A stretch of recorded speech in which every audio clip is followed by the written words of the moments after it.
लखनपुर नामक एक गांव में एक छोटे से घर में बूढ़ी माँ अपने बेटे राजू के साथ रहती थी। वह विधवा थी और उसकी पूरी दुनिया बस उसका बेटा ही था। उसका बेटा राजू बहुत आलसी और लापरवाह था, जबकि उसकी माँ बहुत मेहनती और साफ दिल की थी। माँ, ओ माँ, खाना बना क्या? मुझे बहुत भूख लगी है, जल्दी दो। लगता है खाना अभी तक बना नहीं है। पता नहीं माँ क्या करती रहती है, मुझे जाके देखना पड़ेगा।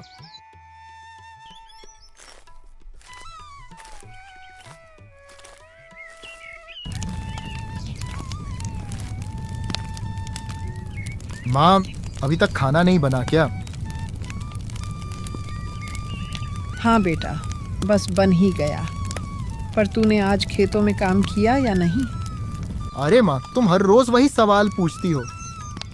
मुझे भी तो थोड़ा आराम चाहिए। हर समय क्या खेत में ही रहूंगा?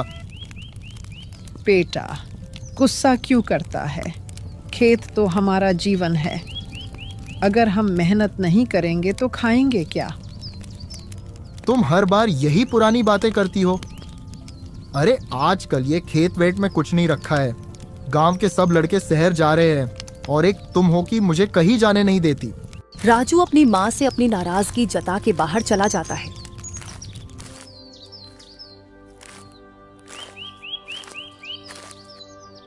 थोड़े समय बाद राजू की बूढ़ी माँ दुखी होकर राजू को खाना परोस देती है।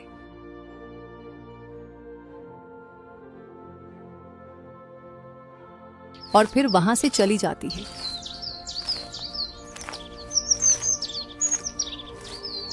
खाना खाने के बाद राजू अपनी माँ से बोला, अरे ओ माँ, मैं थोड़ी देर राकेश के साथ बाहर टहलने जा रहा हूँ। आने में थोड़ी देर हो सकती है। इतना बोल के राजू घर से गांव की ओर टहलने के लिए निकल गया। उसकी माँ उसके रोज के लापरवाही को देख चिंतित होकर सोचती है, हे भगवान, मेरे बेटे को कब समझदारी आएगी? वो तो मेरी बात सुनता ही नहीं। राजू अपने दोस्त राकेश से उसकी दुकान में मिलने आया था। ये दुकान राकेश के पिता की थी, लेकिन वह भी कभी कभी दुकान चलाने के लिए दुकान में बैठता था। राकेश और राजू दोनों बचपन के दोस्त थे। राकेश थोड़ा सूझबूझ रखने वाला और जिम्मेदार लड़का था। राजू राकेश से बोलता है, अरे राकेश भाई, आज फिर दुकान में? क्यों, चाचा जी फिर से किसी काम में गए हैं क्या? अरे नहीं नहीं, तू तो जानता है आजकल बाबूजी की तबीयत कुछ ठीक नहीं रहती। अब उनकी उम्र भी तो हो गई है, इसलिए यार घर की जिम्मेदारी धीरे धीरे मुझे ही लेनी होगी। वैसे भी बाबूजी ने बहुत मुश्किलों से मुझे अकेले ही बड़ा किया है। माँ तो मेरी बचपन में ही गुजर गई थी। कुछ समय बाद जब अंधेरा होने को आया तो राजू घर लौटा।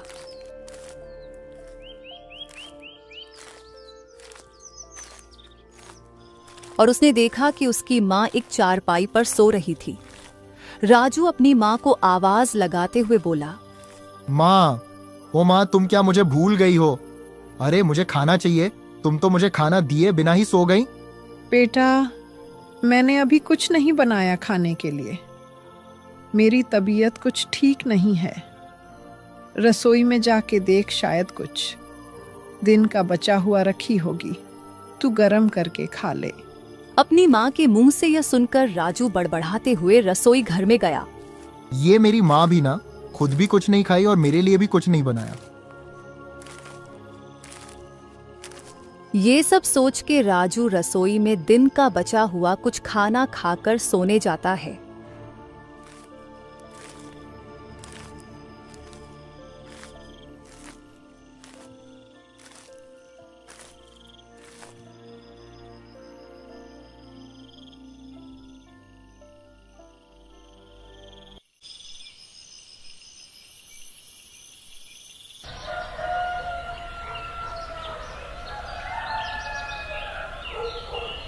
अगली सुबह जब राजू बाहर जाने के लिए तैयार होता है तो राजू देखता है कि उसकी माँ अब भी अपनी चारपाई पर लेटी हुई थी। राजू यह देखकर अपने मन में सोचने लगता है, अरे आज माँ को क्या हुआ? इतनी देर तक तो माँ नहीं सोती है। माँ तो मुझसे भी जल्दी उठ जाती है। राजू ये सब सोच ही रहा था कि तभी राजू की माँ अचानक उठ के राजू से बोलती है। बेटा, मेरी तबीयत ठीक नहीं लग रही, तू मुझे थोड़ा गर्म पानी दे दे। माँ, मुझे बाजार जाना है, तुम खुद ही ले लो। मैं रोज रोज तुम्हारी सेवा नहीं कर सकता। बेटा, जब तू छोटा था तब मैं पूरी रात तेरी देखभाल किया करती थी। आज तू मेरी इतनी छोटी सी मदद भी नहीं कर सकता? माँ, मुझे अपने दोस्तों के साथ घूमने जाना है। तुम हर बार मुझे रोकती क्यों हो? बेटा, माँ बाप के बिना सब कुछ अधूरा होता है, पर शायद तुझे मेरी बातें अभी समझ नहीं आएंगी। राजू अपनी माँ की बातों को अनसुना कर बाहर चला जाता है।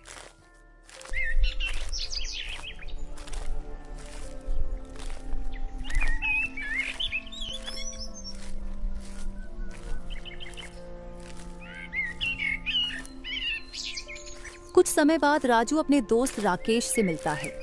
दोनों राकेश की दुकान में बैठकर बात करने लगते हैं।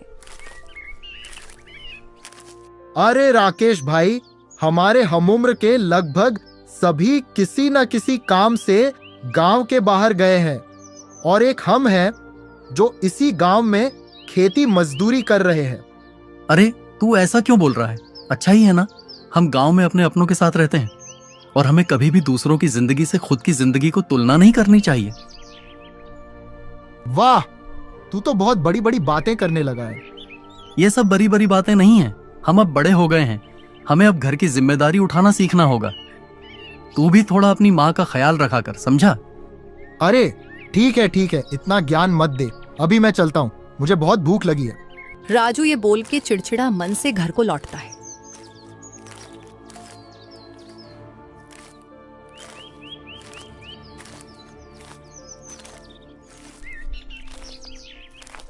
कुछ समय बाद जब वो घर पहुंचा तो उसने अपनी माँ से कहा। माँ, अरे ओ माँ, कहाँ गई तुम? मुझे बहुत जोर की भूख लगी है, खाना दो जल्दी। उसकी माँ रसोई से बाहर आके बोली। अरे, तू क्या सिर्फ खाना खाने के बारे में ही सोचता है? तूने एक बार भी इस बीमार माँ के बारे में सोचा भी है? मेरी उम्र हो गई है, अब मैं तुझे ऐसे घर में बैठा कर नहीं खिला सकती। अरे, सीख कुछ अपने दोस्त राकेश से। कितना जिम्मेदार लड़का है वो। राजू को अपने माँ के मुंह से ये सब सुन के गुस्सा आया और बोला। ठीक है, फिर चला जाऊंगा मैं घर छोड़कर। रहना फिर अकेले ही। वैसे भी दिया ही क्या आप लोगों ने? बाबा तो नशा कर करके बीमार होकर गुजर गए। रखा ही क्या मेरे लिए यहाँ? बस एक जमीन का टुकड़ा। ये बोलकर राजू गुस्से में घर छोड़कर चला गया और गांव के मंदिर में ही आज का दिन गुजारने की सोची। जब वह मंदिर पहुंचा तो उसे मंदिर के पुजारी जी मिले। पुजारी जी ने राजू से कहा। अरे राजू, तू यहाँ क्या कर रहा है? तू तो ज्यादा मंदिर ही नहीं आता, तो आज यहाँ कैसे? अरे पंडित जी, ऐसा कुछ भी तो नहीं है, मैं तो बस पूजा करने आया था। राजू पंडित जी को अपनी माँ के साथ हुई झगड़े के बारे में कुछ नहीं बताता है और मंदिर से चला आता है।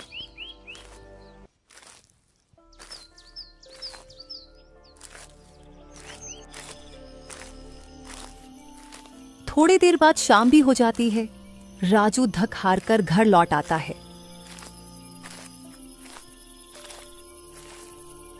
और उसकी माँ उसको देख तुरंत बोलती है। अरे बेटा, आ गया तू। चल जल्दी से हाथ मुंह धो ले, मैं तेरे लिए खाना लगा देती हूँ। राजू अपने माँ की इस बर्ताव को देख थोड़ा हैरान हो गया।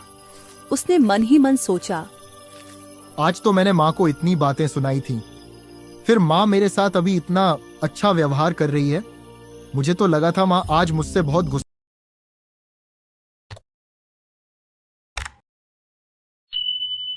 होगी। राजू यही सब सोच के अपने माँ के साथ रात का खाना खाता है और थोड़ी देर बाद अपने कमरे में सो जाता है।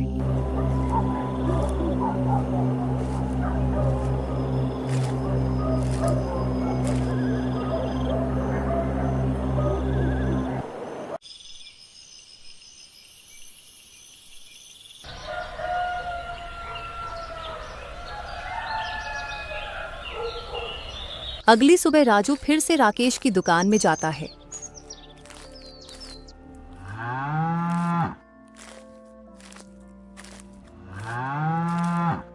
थोड़ी देर बाद जब वह राकेश की दुकान में पहुंचता है तो राकेश उससे पूछता है कि अरे राजू भाई, तू सुबह ही आ गया? क्या हुआ, आज का खेत का काम जल्दी खत्म हो गया क्या? अरे भाई, कैसी खेत? जमीन के नाम तो वो बंजर जमीन पड़ी हुई है। कौन करे इतनी मेहनत? जिंदगी हो तो तुम्हारी जैसी, दुकान में बैठे बैठे पैसे मिलते हैं। अरे भाई, तू हमेशा ऐसे ही क्यों सोचता है? कोई भी काम छोटा बड़ा या कम ज्यादा मेहनत वाला नहीं होता, सबका अलग अलग संघर्ष होता है। हाँ ठीक है, तू सुबह सुबह शुरू मत हो। अब आया हूं तो एक चाय ही पिला दे। दोनों को चाय पीते बात करते हुए दोपहर हो जाता है और राजू राकेश से विदा लेकर घर चला जाता है। घर पहुंचते ही उसकी मां उससे बोलती है, बेटा राजू, अच्छा हुआ तू आ गया। तू मेरा एक काम कर दे, तू कुछ लकड़ियां काट दे। मुझसे तो अब ये सब नहीं होता, कमर में दर्द होने लगता है। अरे माँ, अभी तो घर आया हूँ, आते ही काम करने के लिए बोल रही हो? मुझे अभी कुछ करने का मन नहीं है, मैं बाद में कर दूंगा। राजू की बात सुनकर उसकी मां उदास हो जाती है, लेकिन राजू से बिना कुछ कहे रसोई में चली जाती है। कुछ समय बाद राजू दोपहर का खाना खाने के बाद गांव में टहलने के लिए निकल पड़ता है।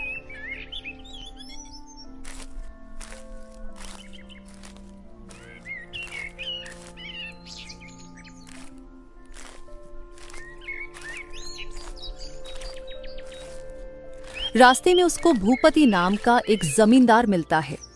जमींदार राजू को देखकर उससे बोलता है, अरे राजू, कहाँ इधर उधर भटक रहा है? मुझे अपने खेत के लिए कुछ मजदूरों की जरूरत है, तू भी आजा, अच्छे पैसे दूंगा। राजू इतराते हुए बोलता है, अरे सेठ जी, मैं ये सब मजदूरी वाले काम नहीं करता, आप किसी और को ढूंढ लो। राजू ये बोलकर वहां से राकेश की दुकान की ओर चला गया।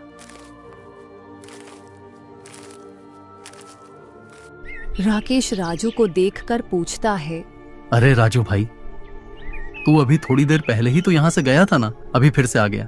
अरे कुछ अपनी उस बूढ़ी माँ की भी मदद कर लिया कर, ऐसे दिन भर मत घुमा कर भाई।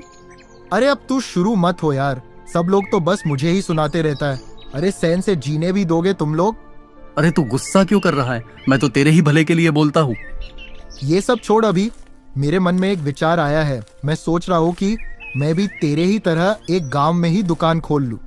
राकेश थोड़ा हैरान होकर राजू से पूछता है, तू दुकान खोलेगा? किस चीज का दुकान खोलेगा? तू दुकान चला भी पाएगा? अरे क्यों नहीं भाई, क्यों नहीं चला पाऊंगा? दुकान चलाने की चिंता नहीं है। मैं तो बस ये सोच रहा था कि मैं किस चीज की दुकान खोलूं और कहां पर खोलूं। ठीक है, फिर तूने अगर दुकान खोलने की ठान ही ली है तो एक काम कर, तू फल का दुकान खोल। हमारे गांव में कोई भी फल की दुकान नहीं है। गांव के सब लोग बाजार जाकर ही फल खरीदते हैं। और तू जगह की चिंता मत कर। मेरे जो गिरधारी चाचा है ना, तू उनसे बात कर, वो तुझे गांव में एक अच्छी सी जगह पर दुकान दिलवाएंगे। राजू थोड़े समय बाद गिरधारी लाल से मिलने आता है।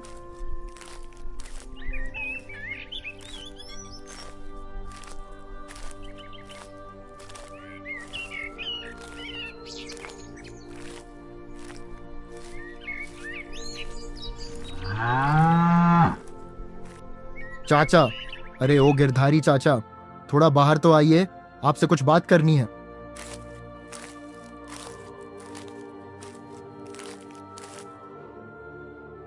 अरे राजू, तू यहाँ क्या कर रहा है?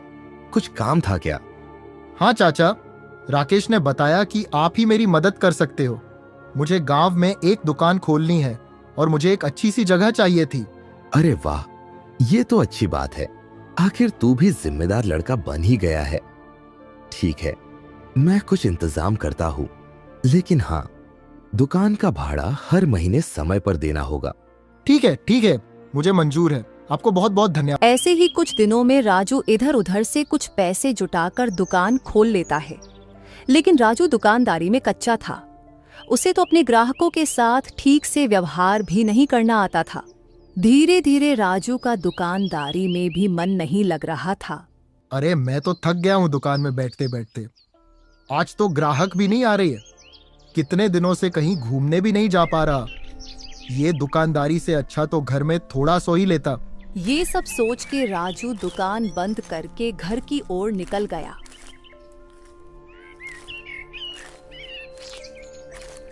कुछ समय बाद राजू घर पहुंचा। राजू की बूढ़ी माँ उसे देख के बोलती है,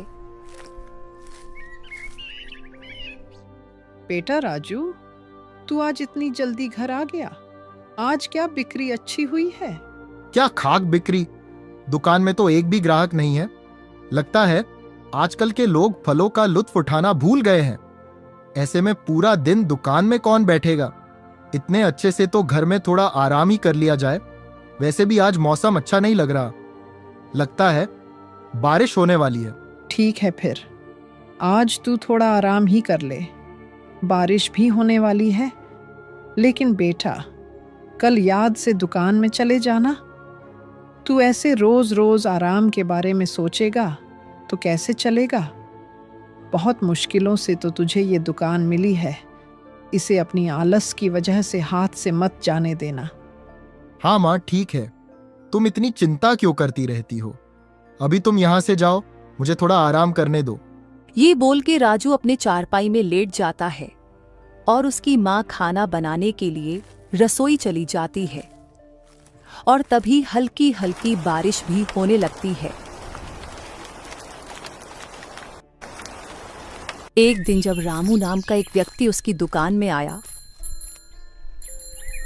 अरे राजू, मुझे कुछ फल चाहिए थे रे।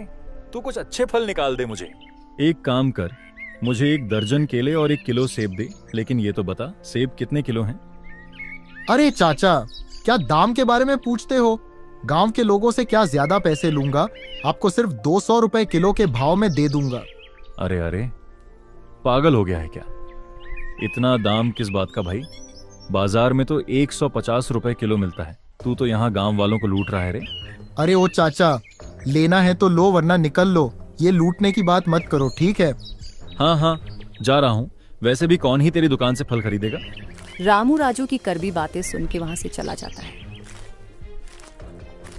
राजू के ऐसे रूखे व्यवहार की वजह से गांव के लोगों ने उसकी दुकान से फल खरीदने आना बंद कर दिया था। परिणाम स्वरूप उसकी दुकान के फल खराब होने लग जाते थे। दुकान में बिक्री नहीं होने के कारण वह दुकान का भाड़ा भी नहीं दे पाता था और उसने गांव के कई लोगों से उधार भी ले रखा था। गांव के लोग उससे बार बार उधारी के पैसे मांगने आते थे और उसको धमकी भी दे जाते थे। अबे ओ राजू, नालायक कहीं का, कब देगा हमारे पैसे? पैसे दे, नहीं तो तेरा ऐसा हल करूंगा कि तुझे कोई पहचान भी नहीं पाएगा। कुछ दिनों बाद दुकान का भाड़ा ना भरने की वजह से उसकी दुकान बंद करवा दी गई।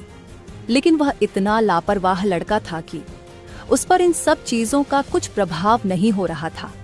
एक दिन जब राजू गांव में ऐसे ही घूम रहा था तो उसको रास्ते में 2 लोग घेर लेते हैं और उसको धमकी देते हुए बोलते हैं, अबे ओ राजू, बहुत हो गया तेरा।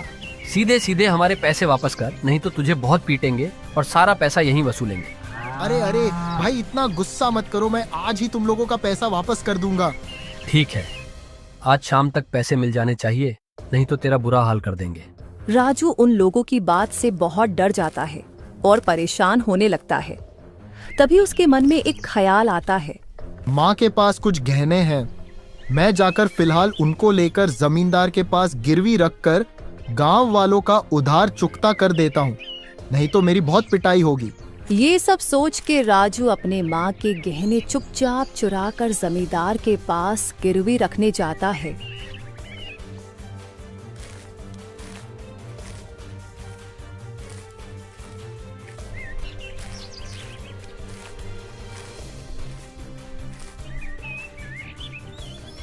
जमींदार जी, क्या आप ये गहने रख के मुझे कुछ पैसे दे सकते हैं? मुझे पैसों की बहुत जरूरत है। क्यों रे राजू, उस दिन बड़ी डींगे हाँक रहा था, अब क्या हुआ? अब क्यों गहने गिरवी रखने आया है? अरे उस दिन के बातों को भूल जाइए ना, मुझे पैसों की बहुत जरूरत है। आप ये गहने रख के मुझे पैसे दे दीजिए ना। ठीक है, तू इतना जोर दे रहा है तो मैं तुझे पैसे दे देता हूँ। जमींदार से पैसे लेके राजू अपना सारा उधार चुकता कर देता है। ये लो तुम लोगों के पैसे, अब दोबारा पैसे मांगने मत आना। हाँ हाँ, हमें भी कोई शौक नहीं है तुझसे पैसे मांगने का, हम तो अपने हक के पैसे मांग रहे थे। ऐसे ही कुछ दिन बीत जाते हैं। एक दिन जब राजू की माँ अपनी अलमारी देखती है तो उसे अपने गहने नहीं मिलते।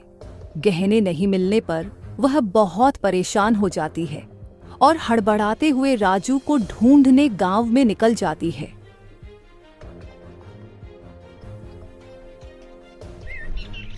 रास्ते में उसको गांव का मुखिया मिला। मुखिया राजू की माँ को ऐसे घबराई हुई देखकर पूछता है, अरे बहन जी, इतनी घबराई हुई क्यों हो, क्या हुआ? मुखिया जी, अब आपको क्या बताऊं, मैं तो बर्बाद हो गई। मेरे गहने किसी ने चुरा लिए हैं। अब मैं क्या करूंगी? मैंने तो वो गहने मेरे बेटे राजू के भविष्य के लिए बचा कर रखे थे। अरे अरे, ये तो बहुत बुरा हुआ। आपने ठीक से घर में देखा कि नहीं? मैंने सब जगह देखी है, मुझे कहीं नहीं मिले, इसलिए मैं राजू को ढूंढने निकली हूँ। शायद वही कुछ कर पाए। मैं इस उम्र में कहाँ कहाँ जाऊंगी। सुनिए बहन जी, आपसे एक बात बोलना चाहूंगा, आप बुरा मत मानिएगा। क्या हुआ है मुखिया जी, ऐसी क्या बात है? मुझे लगता है राजू ने ही गहने लिए होंगे। गांव में उसके ऊपर बहुत उधारी थी और हाल ही में उसने अपनी सारी उधारी चुका दिए थे। राजू ऐसा नहीं कर सकता मुखिया जी, वह लापरवाह जरूर है लेकिन कभी चोरी नहीं कर सकता। राजू की बूढ़ी माँ मुखिया की बातें सुनकर उदासी भरे मन से घर लौट गई।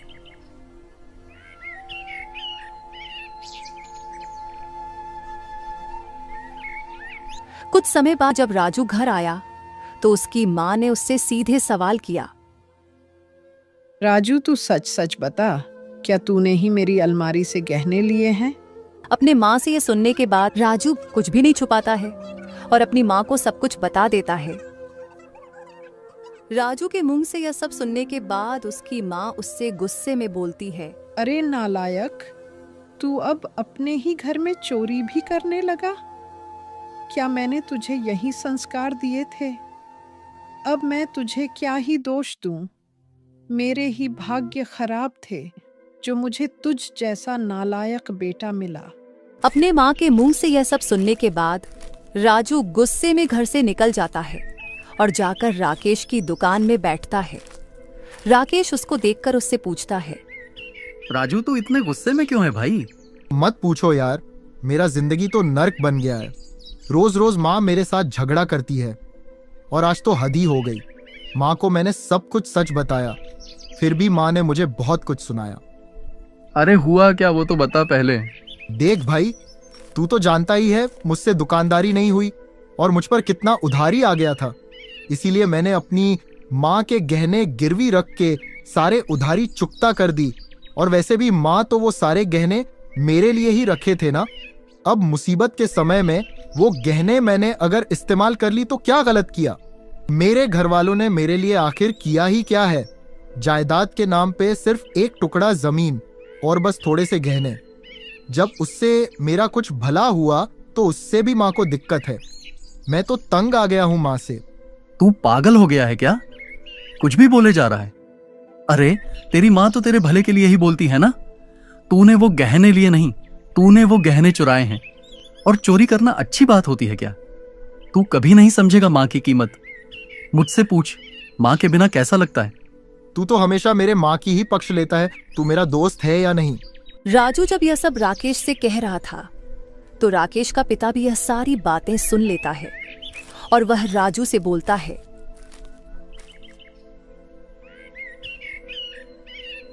अरे राजू बेटा, तू तो बिल्कुल अपने पिता की तरह निकला रे।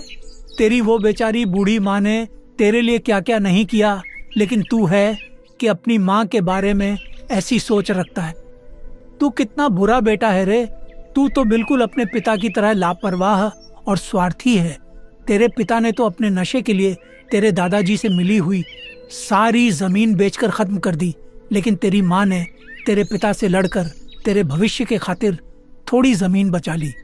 अरे जब तू छोटा था तब तेरी माँ दूसरों के घर में काम करके तेरा पालन पोषण करती थी, और अब तू उनके किए कर्मों का यह सिला दे रहा है।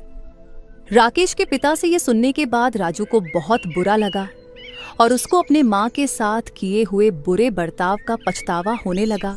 आप सही बोल रहे हो, मुझसे बहुत बड़ी गलती हो गया। मुझे पता नहीं था माँ ने मेरे लिए क्या क्या सहा है। आपने तो मेरी आंखें खोल दी चाचा जी। मैं बेवकूफ बार बार अपनी माँ को दुखी कर देता था। मुझे तो नर्क में भी जगह नहीं मिलनी चाहिए। अब मैं क्या करूं? किस मुंह से मैं माँ से माफी मांगू? मैं तो माफी का भी हकदार नहीं हूं। अरे राजू, तू मायूस मत हो। वो तेरी माँ है और माँ कभी अपने बच्चों से नाराज नहीं रहती। हाँ बेटा, जो हुआ सो हुआ। मान लिया कि तूने गलती की है, लेकिन तू इस गलती का प्रायश्चित कर सकता है। तू अभी घर जा और अपनी माँ से माफी मांग, और आगे से उनका अच्छे से ख्याल रखना। उन्हें कोई भी तकलीफ मत होने देना। बेचारी ने अपनी जिंदगी में बहुत कुछ सहा है। राजू उन लोगों से ये सब बात करके घर की ओर निकला। घर पहुंचकर राजू अपनी माँ से अपनी गलती की माफी मांगता है। माँ, मुझे माफ कर दो। मैंने बहुत गलतियां की है। मैंने आपको बहुत ठेस पहुंचाई है, लेकिन माँ अब से आपको कुछ भी तकलीफ नहीं होने दूंगा, और मैं आपके गहने भी वापस लाऊंगा। माँ, मैं रोज बहुत मेहनत करूंगा। कोई बात नहीं बेटा, देर से ही सही, तू समझा आखिर। लेकिन बेटा, तुझे मेरे लिए कुछ भी करने की जरूरत नहीं है। मैं तो तेरे भविष्य को लेकर चिंता करती हूँ, इसलिए तुझे काम करने के लिए बोलती हूँ। मेरा क्या है, मैं तो अब बूढ़ी हो गई हूं ना। तू तो बस मेरे साथ अच्छे से बातचीत कर लिया करना और मुझसे कभी दूर मत जाना। यही मेरे पास रहकर जो भी तू कमाएगा उसी में मैं खुश रहूंगी। ये सब बात करते हुए दोनों माँ बेटे की आंखों में आंसू आ रहे थे।